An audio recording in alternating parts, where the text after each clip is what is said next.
Assalamualaikum warahmatullahi wabarakatuh.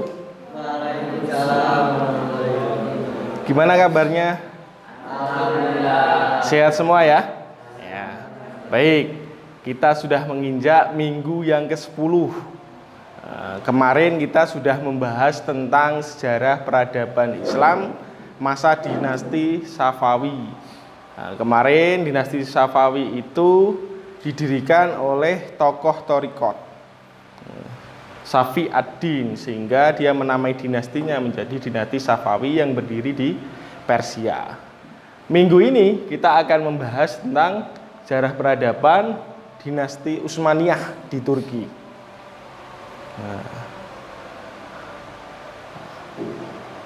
Dinasti Utsmaniyah di Turki ini berdiri hampir 7 abad lamanya.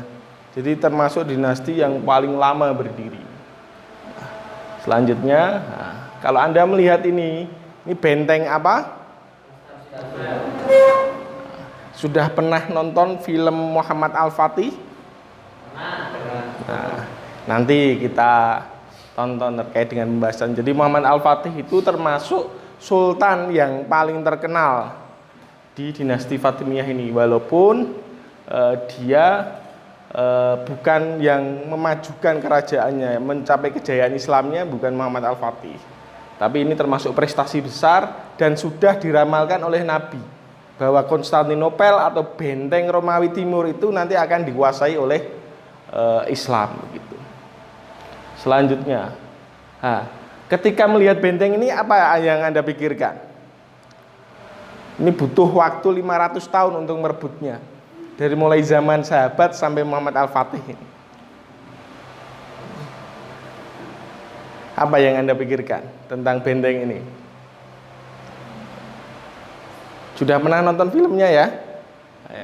Berkali-kali ini diserang oleh kerajaan Islam tapi gagal, dan Muhammad Al-Fatih bisa berhasil. Selanjutnya, ini sejarah asal-usul dinasti Utsmaniyah di Turki. Ini sejarah dan asal-usul dinasti Utsmani atau Turki Ottoman diwariskan dari leluhur pertamanya, Sultan Utsmani. Diambil dari sini. Ibnu Sauji, Ibnu Artogul, Ibnu Sulaiman Shah, Ibnu Kia Alp. Siapa dia? Ketua kabilah di Asia Tengah. Awal mula berdirinya dinasti ini telah tertulis di dalam sejarah legenda tahun 1300 Masehi. Ini masuk zaman pertengahan Islam. Kemarin sudah di awal perkuliahan saya jelaskan periodisasi Islam. Yang pertama adalah klasik.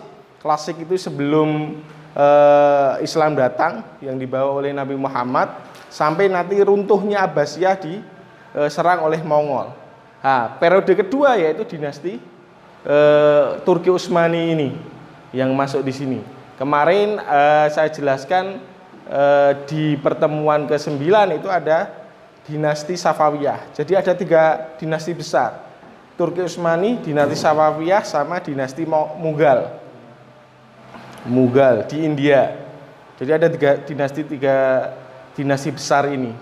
Terus ada dinasti-dinasti kecil yang nanti kita bahas di pertemuan selanjutnya, yaitu Fatimiyah dan Mamluk.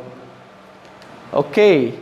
Selanjutnya, dinasti Utsmani ini muncul dari suku Koik Oghuz yang menempati wilayah Mongolia serta utara Cina selama kurang lebih 3 abad. Lalu mereka pindah ke Turkistan, Persia, dan Irak. Mereka masuk Islam abad ke-9 saat mereka menetap di Asia Tengah. Jadi ini masih keturunan Mongol.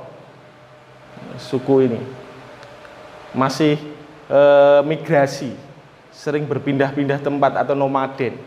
Setelah Utsman I, ini tadi raja yang pertama ini mengumumkan dirinya sebagai Padishah Al-Utsman, raja besar keluarga Utsman, pada tahun 1300 Masehi, wilayah dinasti Utsmaniyah diperluas secara bertahap. Tanah Eskisehir dipilih sebagai pusat kerajaan. Selain itu, Utsman memperluas wilayah kekuasaannya. Pertama kali beliau menyerang wilayah perbatasan Bizantium dan melakukan kota Broisa pada tahun 1317 Masehi dan menjadikan Daulah menjadi ibu kota Turki Utsmani pada tahun 1326 Masehi. Selanjutnya, ini ada periode kepemimpinan dinasti Utsmani di Turki, berjalan 600 tahun lebih, hampir 7 abad. Jadi ini termasuk dinasti yang paling lama. Raja-raja di kerajaan Turki Utsmani atau Turki Ottoman adalah suatu kedaulatan yang diperoleh secara turun-temurun. Jadi sistemnya kerajaan atau dinasti ini diturunkan, bukan lewat demokrasi.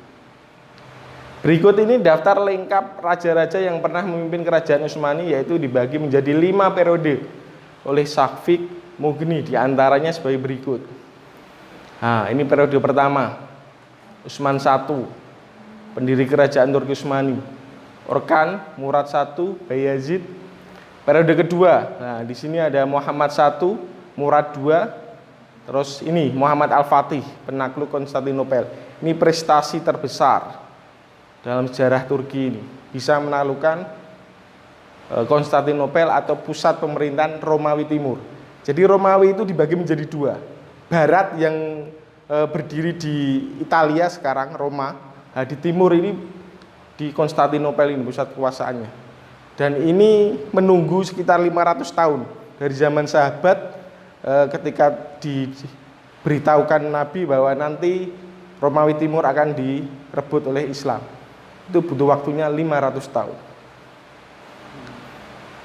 Terus Bayezid II, Salim I, putra Bayezid II, Sulaiman Al-Qanuni. Nah, di sini adalah sultan yang mencapai puncak kesuksesan ini.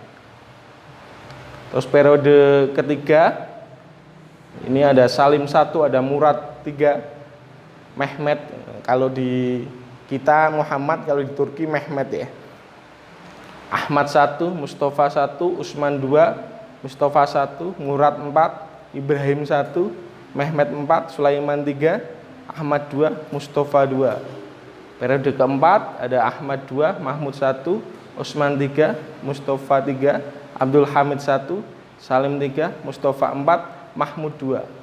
Periode terakhir ini Abdul Majid I, Abdul Aziz I, Murad V, Abdul Hamid II, Mehmet V, Mehmet VI, terakhir Abdul Majid II. Sejarawan mengatakan bahwa masa kekhalifahan Sulaiman Al-Qanuni adalah kemuliaan dan kebesaran dinasti Utsmani. Jadi mencapai puncak kejayaannya pada masa ini Sulaiman Al-Qanuni pada periode kedua. Bukti pada masa itu dinasti Utsmani pada masa Kesultanan Sulaiman Al-Qanuni kuat dalam bidang militer, politik, ekonomi, dan budaya.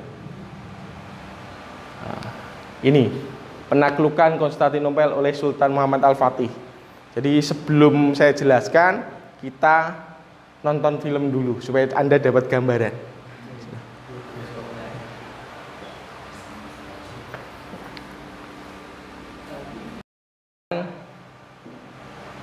Benteng Konstantinopel oleh Muhammad Al-Fatih.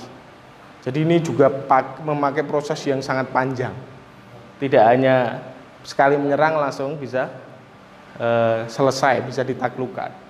Jadi ini kalah dulu juga karena susah ditembus. Walaupun Muhammad Al-Fatih ini sudah menyiapkan meriam yang sangat besar untuk bisa meruntuhkan benteng Konstantinopel ini. Baik, bisa disaksikan dulu ya, kan Konstantinopel atau Romawi Timur oleh Muhammad Al-Fatih. Ini Muhammad Al-Fatih ini paling terkenal dari Kekaisaran Ottoman bagi kebanyakan Muslim saat itu. Jadi dia dianggap sebagai orang yang berhasil menaklukkan Romawi Timur ini. Setelah kematian ayahnya Murad II, Fatih mengambil alih tampuk kekuasaan pada usia 22 tahun. Jadi 22 tahun itu kalau Anda lulus 8 semester usia Anda ini. Baru sibuk nyari kerja, Muhammad Al-Fatih sudah menaklukkan Romawi Timur, Konstantinopel. Sekeren itu anak muda ini. Ya, Anda juga keren. Sultan Fatih mulai melakukan strategi penaklukan Konstantinopel. Beliau memulai dari membangun benteng di dataran Eropa di tepi Selat Bosporus, berseberangan dengan benteng yang dahulu dibangun oleh Bayezid I, ini leluhurnya. Dengan begitu beliau dapat menguasai kendali Selat Bosporus serta mampu menghalangi terjadinya pasukan Batuan untuk Konstantinopel. Jadi dibangun dulu bentengnya supaya Konstantinopel itu bisa dikurung oleh pasukan dari Muhammad Al-Fatih ini. Tidak dapat bantuan dari pasukan Eropa. Selanjutnya Konstantinopel jatuh sudah 8 abad lebih, menjadi musuh turun-temurun umat Islam. Jadi 8 abad. Selama pengumpulan kaum muslimin terhadap Konstantinopel, ditemukan makam Abu Ayyub Al-Ansori. Ini siapa? Sahabat yang mati syahid dalam proses pengepungan Konstantinopel pada masa Yazid bin Muawiyah. Jadi pada masa dinasti Umayyah sudah melakukan pengumpulan tapi kalah sampai sekarang. Ketika sebelum ditaklukkan Muhammad Al-Fatih ini. Jadi Muhammad Al-Fatih bisa menaklukkan, ini sebuah prestasi yang sangat besar. Sesudah ditaklukkan Konstantinopel, Sultan Al-Fatih membangun masjid di lokasi makam itu. Selanjutnya raja-raja pewaris tahta selalu dinobatkan di masjid ini dengan tradisi apa? Penyerahan pedang Utsman bin Ertogul, pendiri dinasti Utsmani. Jadi penyerahan tahtanya di masjid ini sebagai simbol penerusnya. Selanjutnya masa kejayaan Sultan Sulaiman Al-Qanuni. Tadi yang paling terkenal Muhammad Al-Fatih, tapi masa kejayaannya pada masa keturunannya Sulaiman Al-Qanuni. Ini masih pada periode kerajaan raja-raja di Turki Utsmani yang kedua. Ini memerintah pada tahun 1520 sampai 1566 Masehi.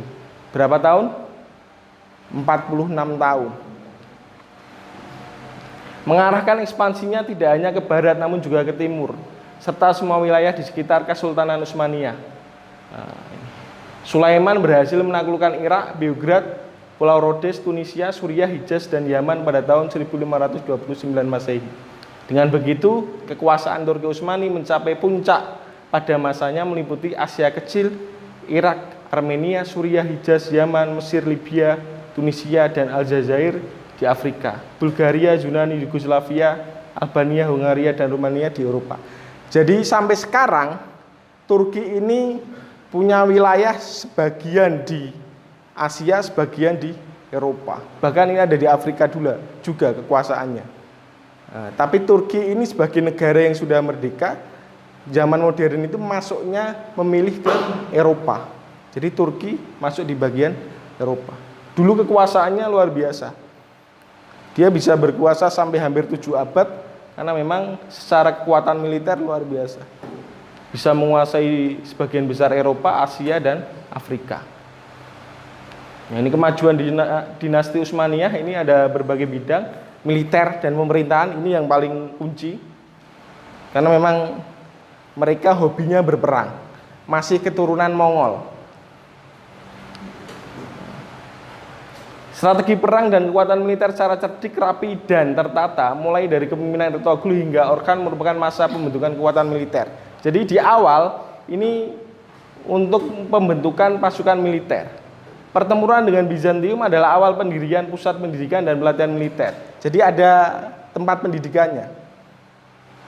Kalau di Indonesia ya kayak Akabri, Akpol begitu. Ada pendidikannya. Hingga terbentuk persatuan militer disebut Yanisari atau Inkisariyah. Ini pasukan elitnya ini. Kalau di kita ada Kopassus, ada Denjaka begitu. Dinasti Utsmaniyah juga menciptakan struktur pemerintahan dengan kekuasaan tertinggi di tangan raja dibantu dengan perdana menteri yang membawai gubernur.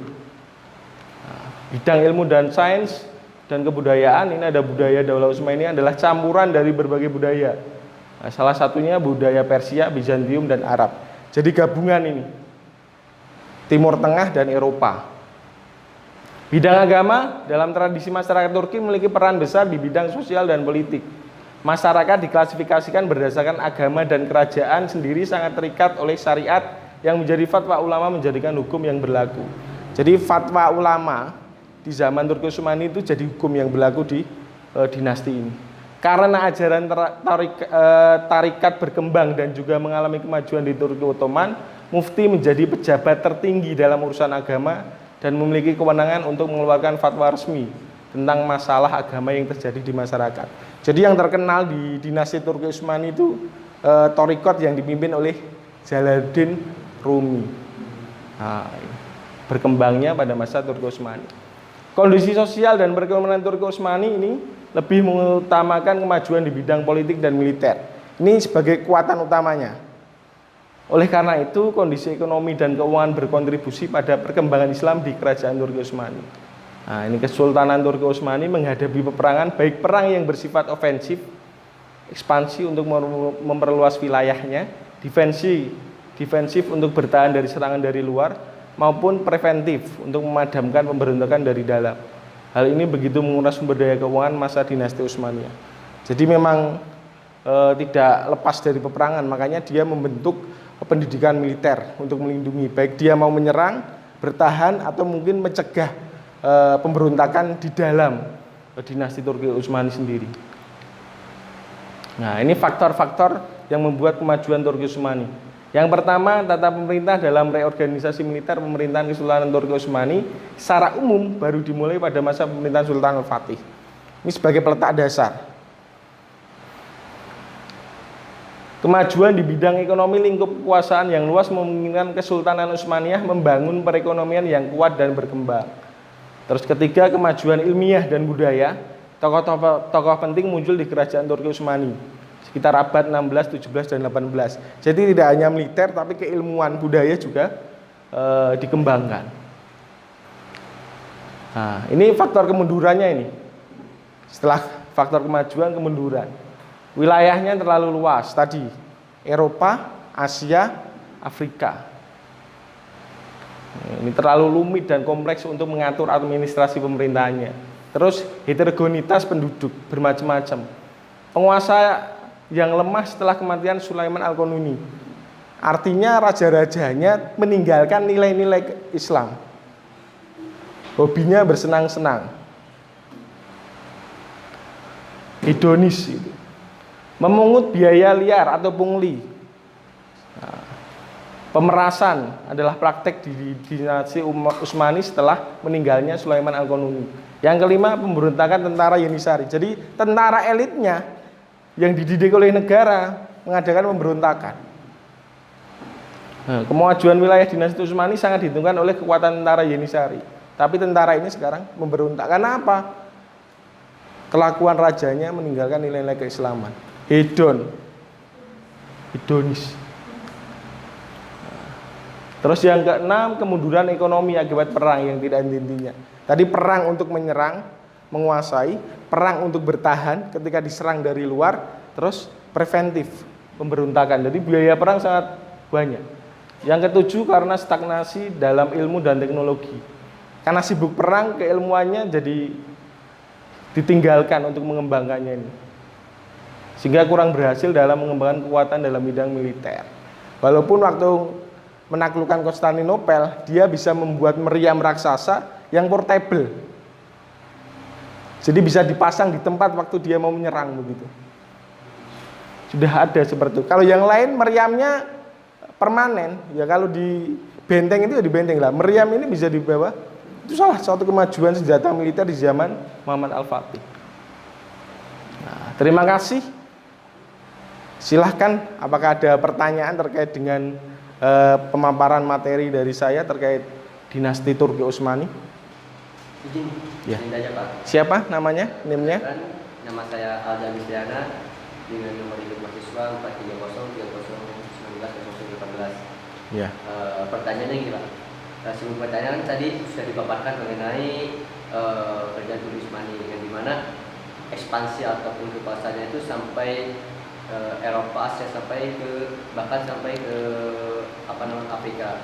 Nah, dari berangkat dari kerajaan Turki Utsmani itu yang mau menjadi pertanyaan itu perbedaan ekspansi Islam itu dari wilayah Asia, Afrika, dan Eropa itu apakah termasuk penjajahan atau bukan? Oke. Nah itu mungkin pertanyaan saya. Ya. Baik, terima kasih. Pertanyaannya sangat bagus sekali. Ini yang perlu saya jelaskan, pertanyaan yang sangat mendasar. Jadi perbedaan ekspansi Islam dengan ekspansi kerajaan-kerajaan yang lain itu yang mendasar adalah ekspansi Islam tidak mengeksploitasi, baik eksploitasi dari segi sumber daya alamnya, sumber daya manusianya maupun keyakinannya, mewajibkan umat yang mungkin beragama lain untuk memeluk Islam. Nah, itu mereka dikasih kemerdekaan untuk memilih. Di Turki Utsmani juga begitu. Ketika menaklukkan Konstantinopel, Sultan Muhammad Al-Fatih masuk ke Hagia Sophia, dia juga melindungi rakyatnya, membebaskan rakyatnya untuk memilih keyakinan yang dia pilih. Saya kira itu, Mas. Jelas ya? Ya.